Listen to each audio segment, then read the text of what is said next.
Magandang araw po, welcome po sa aking channel, Love9 TV. Patalasasan po, meron po ba kayong mga properties na napapabayaan or non-performing assets? Plan nyo ibenta, pero wala kayong oras sa pagbenta nito. Kung ito'y pagkakatiwala nyo po sa amin, tawag lang po kayo sa aking numero, usap po tayo, gawin ko po ng video for free. Yes, libre po, wala po kayong babayaran. Tutulungan pa namin kayong mabenta ang inyong property. Kami na po bala sa marketing, sa boosting or paid ads. Even sa tripping, hindi na po kayo mapapagod sa pag-entertain ng mga buyers. Kami na po bala sa lahat. Tawag lang po kayo. Nandito po tayo ngayon sa isang exclusive subdivision na malapit po sa Tagaytay. Ito pong bagong video presentation natin ay isang 3-story residential property. May lot area na 270 square meters at may floor area na 600 square meters. Meron pong indoor swimming pool at dun po sa third floor ay may overlooking view. Ito pong corner side ay 150 square meters po yan na pwede pong gamitin gawing garden, wag lang lagyan ng concrete structure. Sabi po ni owner o ni engineer, pwede pong lagyan ng glass house, yung maliit lang, na pwedeng gawing hangout area. Bukod po yan dun sa 270 square meters na kinatatayuan ng house and lot. So ito pong corner lot, ulitin ko po, hindi po kasama yan sa bentahan, pero pwede pong gamitin. Kung mahilig po kayong mag-garden, pwede po kayong magtanim dyan. At dito po sa harapan ng bahay ay meron pong mga pine tree. Yan po yung side view ng property. At ito naman po yung facade. Na malaki naman po ang spasyo para sa inyong garden. Then may pathway papunta sa main door. At ito naman po yung driveway. Open lang po ang garahe. Kakasya ang dalawang sasakyan. Tungkol naman po sa dokumento nito, ito po yung titulado. Buhay po ang may-ari, kaya wala po kayong maging problema sa documentation o sa transfer ng title. Ang may-ari po nito ay isang engineer at ito'y kanilang dream house. Reason for selling, dream house ba't binebenta?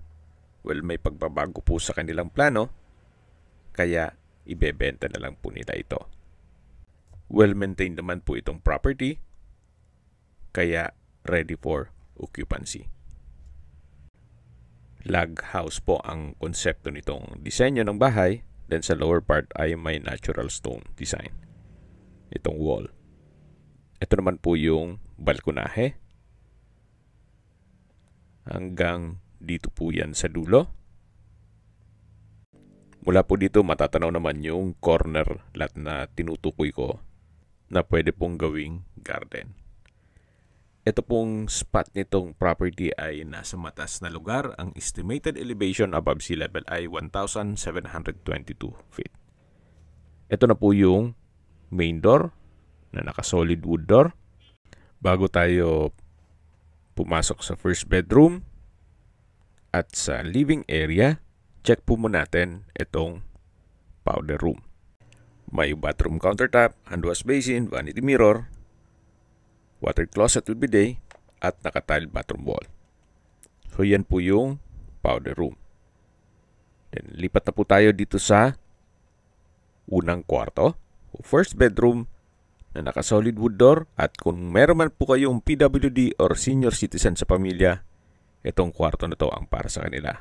Meron pong customized glass windows with blinds na may view doon sa corner side. Then dito naman po yung hagdan papunta dun sa swimming pool at dun sa third floor. Ito po yung living area o salas na naka double high ceiling. Meron pong sliding glass door papunta sa balkonahe at meron pong glass walls and windows na nag-serve as natural sunlight. Meron din pong chandelier. At yan po yung double high ceiling. Tungkol naman po sa mga furnishings o mga kagamitan, wala pong nabanggit si owner. Anyway, kung maibigan nyo po, pwede naman nating i-negotiate yan. Lipat na po tayo dito sa may dining area. Nakakapaaliwalas po ang glass walls and doors. Then may ceiling fan. May floor standing aircon, mga 3-tonner po yan. Dun po sa kabilang side ay meron din pong glass walls and doors. Papunta rin sa balkonahe. Ito naman po yung formal kitchen. May granite kitchen countertop, stainless sink with faucet. At hanggang sa kabilang side po, meron din pong countertop. May kitchen drawer and cabinet. May wall-mounted kitchen cabinet. Then storage ng kitchen utensils. So ito po yung formal kitchen. Dito naman po sa kabilang side ay yung dirty kitchen. Ganun din po, meron pong wall-mounted kitchen cabinet, kitchen drawer, at storage ng kitchen utensils, at meron din pong kitchen countertops. Balik po ulit tayo dito sa may dining area, at ito naman po yung balkonahe. Ito po yung access door na papunta naman sa dirty kitchen na naka French door design. Kung bench and table na pwedeng gawing breakfast table.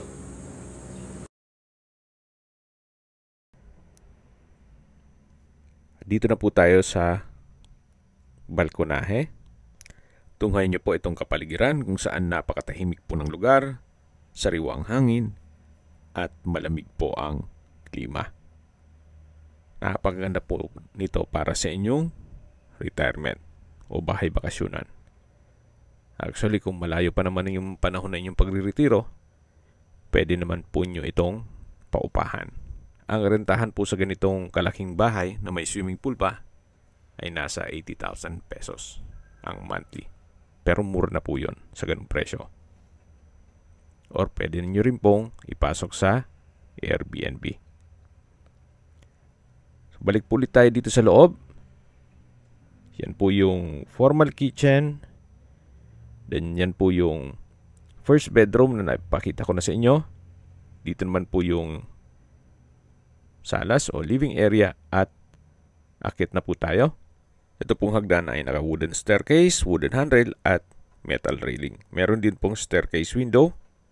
Nag-serve as natural sunlight. At ito pong staircase wall ay maayos naman ang pintura.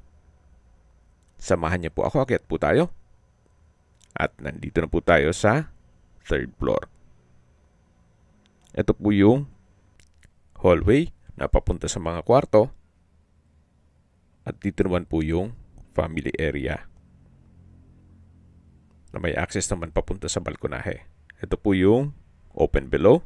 May chandelier. Yan po yung glass walls and windows na nag-serve as natural sunlight at nakapa-aliwalas din po sa buong bahay. Hindi lang po doon, nakatipid din kayo sa kuryente. Check na po natin yung kwarto dito sa taas. Solid wood door. Malaki ang spasyo, may ceiling fan. May access papunta sa balkonahe. May bed frame and mattress na dalawa po yan. Ang sliding glass windows po ay may blinds, even itong sliding doors. Meron din po itong sariling toilet and bath. Meron na rin pong split type aircon. Ito pong toilet and bath ay naka solid wood door, may bathroom countertop, vanity mirror, hand wash basin, bathroom cabinet, shower enclosure, then water closet with bidet, wall-mounted towel holder, tile bathroom wall, bathroom window. Ito po yung shower enclosure na may rainfall shower head, then massage jet at soap dish. Para po kayong nasa hotel. Okay, check natin yung ibang parte nitong bahay. Labas na po tayo dito. Yan po yung bathroom countertop. At ito po yung unang kwarto dito sa third floor. Tunguhin nyo po ulit bago tayo lumabas. Maayos naman po siya. Wala po kayong paparepair dito. Labas na po tayo. At nandito na po tayo sa balkonahe. May coffee table. Then, hindi po maaninag ang taal dito. Gawa ng medyo foggy. At ito naman po ang kapaligiran. Kabilang property na po yan. At nasa mataas na lugar tayo kaya tanaw nyo yung bubong ng inyong mga kapitbahay. Ito po yung labas ng kwarto. Then sa dulo po ay meron pong aircon motor. Naka-ceiling panels na wooden design. Ganun din po itong flooring. At yun po yung access door mula sa may hallway. Yan po yung glass wall and window sa may double high ceiling. Ito po yung French door design dito sa may hallway. Yan po ulit yung chandelier at yung open below. Sa baba po yung living area. Balik po ulit tayo dito sa may hallway. At check natin yung ibang kwarto. At ito naman po yung pangalawang kwarto. Naka-solid wood door. May dalawang bed frame and mattress.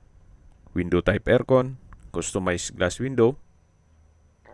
Wooden design itong flooring. At meron pong wardrobe. Kung malaking pamilya po kayo, ito na po yung hinahanap nyo. Yan po yung second bedroom dito sa third floor. At ito naman yung common toilet and bath na naka-wooden door. May bathroom countertop, hand wash basin, vanity mirror, wall-mounted towel rack, water closet with bidet. Then sa dulo po yung shower. Ganun din po, meron pong rainfall shower head. Then may massage, jets, at soap dish. Meron din pong bathroom window. Ito naman po yung pangatlong kwarto dito sa third floor. Napakalaki po ng spasyo. May customized glass window, wardrobe, may center lamp, pin lamp, at lalabas na po tayo. Yan po yung pangatlong kwarto dito sa third floor. Yan po yung double high ceiling, staircase window, at habang pababa po tayo, pag-usapan na natin ang distance, location, at travel time. Mula po sa Twin Lakes, ang distance is 6.4 kilometers at ang travel time is 12 minutes. Mula naman po sa Mendez Crossing, ang distance is 12.8 kilometers at ang travel time is 20 minutes. Mula naman po sa Tagaytay Rotonda, ang distance is 29 kilometers at ang travel time is 35 minutes. Kung magagaling naman po sa Manila o sa airport, ang distance is 76.3 kilometers at ang travel time is 2 hours and 28 minutes. Nandito na po tayo sa may dining area, then yan po yung kitchen at yan po yung main door. Yan po yung first bedroom at bababa na po tayo. Papunta naman ito sa lower part ng bahay na kung saan dun po nakapwesto ang swimming pool. Napakalaking bagay po nung staircase window. Kahit walang ilaw, ay kita natin itong staircase. At nandito na po tayo sa indoor swimming pool at entertainment area. Naka-natural stone design po itong mga poste, even itong walls. Dito naman po ay merong mga kwarto. Ito po yung unang kwarto. At nakalock po yan sa ngayon. Basta po upon tripping, ma-check natin yan. Dito naman po yung mga banyo. May panlalaki at pangbabae. Halos same setup lang po. May hand wash basin, vanity mirror, water closet, at sa dulo po ay overhead shower. Ganun din po yung panlalaki. Dito naman po ay may jacuzzi. Then naka-glass walls po yan. Napakaganda po ng disenyo. Kaya po nang sabi ko sa inyo kanina, possible din po ito maging income generating. Ipasok nyo po sa Airbnb para kontrolado nyo ang booking. At direct po sa account nyo, papasok ang kita. So, yan po yung service area. Then, sa taas po niyan yung garahe. At itong bahay ay may 2 street access. Ito po yung kabilang side nung street o bahay. Actually, dito po tayo nag-start kanina. Itong side na to. Then, umikot tayo dun sa may corner lot na kung saan pwede nyo pong gawing garden. At pwedeng maglagay ng hangout area gaya ng glass house, wag lang po concrete house. Balik po ulit tayo dito sa loob. Yan po yung pump room, motor room, at yan po ulit yung entertainment area at indoor swimming pool. Recap lang po sa mga nag-skip ng video. Ito pong property ay nasa loob ng isang exclusive subdivision na malapit po sa Tagaytay. May lot area po ito na 270 square meters at may floor area na 600 square meters. Tungkol naman sa dokumento nito, ito'y titulado kaya wala po kayong maging problema sa documentation o sa transfer ng title. Binebenta po ito ni owner sa halagang 35 million pesos. Net. Ibig pong sabihin, si buyer na po ang sasagot sa lahat ng taxes at expenses with regard to documentation. Kung may mga katanungan po kayo or interesado kayo dito sa property nito, tawag lang po kayo sa aking numero. At sa mga kababayan naman natin na sa ibang bansa, meron po akong WhatsApp, Viber at Telegram. Same number lang po, 0917-316-3399. Sa mga nagtatanong naman po ng aming Facebook, meron po aming Facebook page na Nov9TV at Facebook Reel Video. Meron din pong TikTok at Instagram. May ibang YouTube channel po kami, the Nov9TV channel, Nov9TV Listings, Nov9TV On The Spot, Nov9TV Updates, at Nov9TV House Rental. Sana po naibigyan nyo ang video presentation. Paki-like and subscribe na lang po sa aking channel para ma-update din po kayo sa aking future listings. Kung sakali po hanap nyo yung mas malaking sukat ng lupa, meron din po kami ibang listings na pwede nyong pagpilian. Huwag po kayong mag-atubiling tumawag sa amin. Then, let us know your budget para malaman namin kung anong property pwede naming ilog sa inyo. Sa lahat pong viewers, subscriber at nagtiwala po sa amin, salamat po sa suporta. Ingat po kayo lagi at yung pamilya. Maraming salamat po.